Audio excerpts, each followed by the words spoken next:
clarity and wisdom to it then too. When he was saying everything is teaching us, I admit I didn't understand it in the beginning.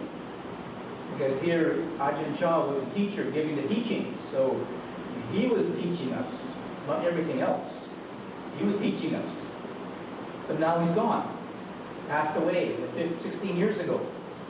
So if I depend upon him to teach me, no teacher anymore, I'm lost. So what he was trying to point at is, we look at our mind, we keep our attention in our own mind, and then we are observing from there that anything can teach us. And sometimes some of the most unexpected things can teach us. And one of the common themes he would emphasize is, for example, he was mostly teaching the monks in the monastery.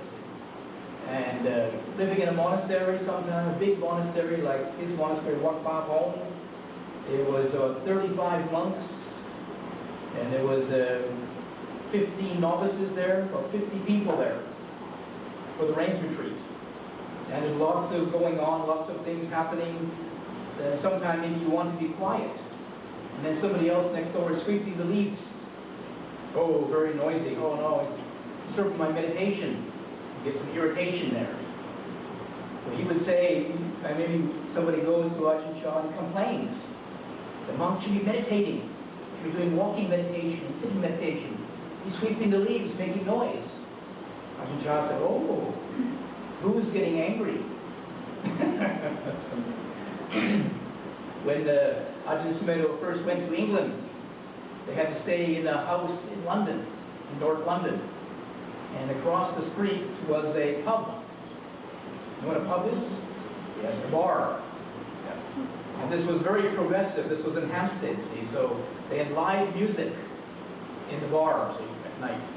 And in the summertime, very hot in the apartment, so they opened the windows. And then the music comes in the windows, see. Sitting meditation and then live music next door. So when Ajahn Chah came there, the monks complained about this and saying, it's so noisy here, all this noise next door. How can we meditate? Ajahn Chah said, you disturb the noise. The noise doesn't disturb you. You're the one that makes the noise. Because it's our mind that's interpreting it. It's just sound. It's just sound. And my mind says, good sound, bad sound. My mind says, it makes me peaceful, it makes me disturbed. It all happens in your own mind. It's just sound outside. Of course, it's a hard practice, huh? But he's always pointing back to the real source of wisdom. The source of suffering is in our mind. And this is in the Thai language. This is very relevant in the Thai language. Because in Thai language, to understand means to enter the heart. Khao Chai means enter the heart, is understand. Westerners say, I understand up here, see. He says, no. Up here is just the brain, see. But the real source of wisdom is here. The real source of understanding is here, in the heart. Spiritual heart, not the physical heart. This is more pointing out the kind of wholeness of the teaching. The brain is more the intellectual source. Huh? You get the information here in the brain, because just in the head, there's 5 senses here, right? Eyes, ears, nose, tongue, body's all over, but then there's the brain too. There are 5 senses just in the head here. So you can get very, very attracted to the brain, to this area. And they're pointing at down here, where it's more centered, more grounded. It's actually a bit more on the experiential side, be able to experience it, not just hear, see, smell, taste, touch, but experience in a whole way, wholeness now, a full way. It's what we call wisdom, knowing yourself, wisdom then. Not just having an intellectual understanding or knowledge or information, but direct experience. So Ajahn Chah's teaching, it's very simple, and now his teachings have been translated into about 20 languages now. In Europe, they translated his books into French and German and Italian and Portuguese and Spanish and Czech and Slovenian and Slovakian. Now people have lots more interest in these teachings about the Buddhist teachings and about meditation, how to develop your mind. We've had so many years of information about the mind, but now people want to have some direct experience, how to work with the mind, how to deal with the mind. This is something which each one of us has to find out for ourselves. Buddhist teachings give us certain guidelines, certain templates. Unless we're actually practicing it, we don't really know.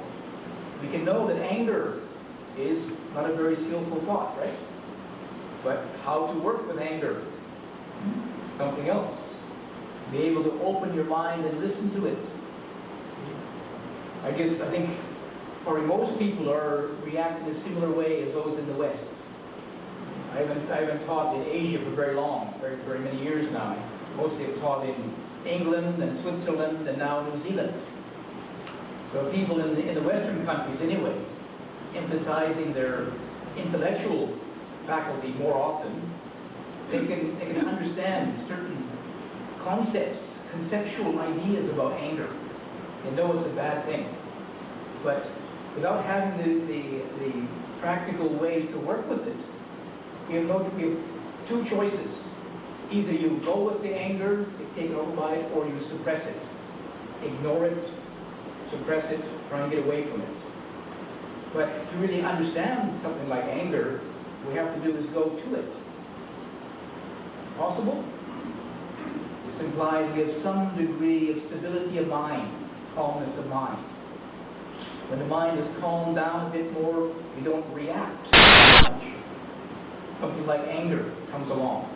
If our mind is still and quiet, the anger comes along into it. We don't react to it. It goes into the mind and we're with the quiet, the peace now, not the anger. And with the practice of awareness or mindfulness, you can actually observe these particular states of mind. You are the one that observes it, not the one that's reacting to it. When we're able to do this, at some degree of calmness of mind, we can begin to study something like anger. I know a lot of people have mentioned to me how difficult it is. Something like greed. One of the unskillful states of mind is greed. But that's okay, right? Keeps the economy going. We were walking in the airport in Bangkok now. I was telling the Thai monk, there's a new kind of temple now. The temple of money. The temple to worship money, see? And those are the bigger temples now than the Buddhist temples. Now in Thailand, they had, many years ago, they built, the main buildings in Thailand were the Buddhist monasteries.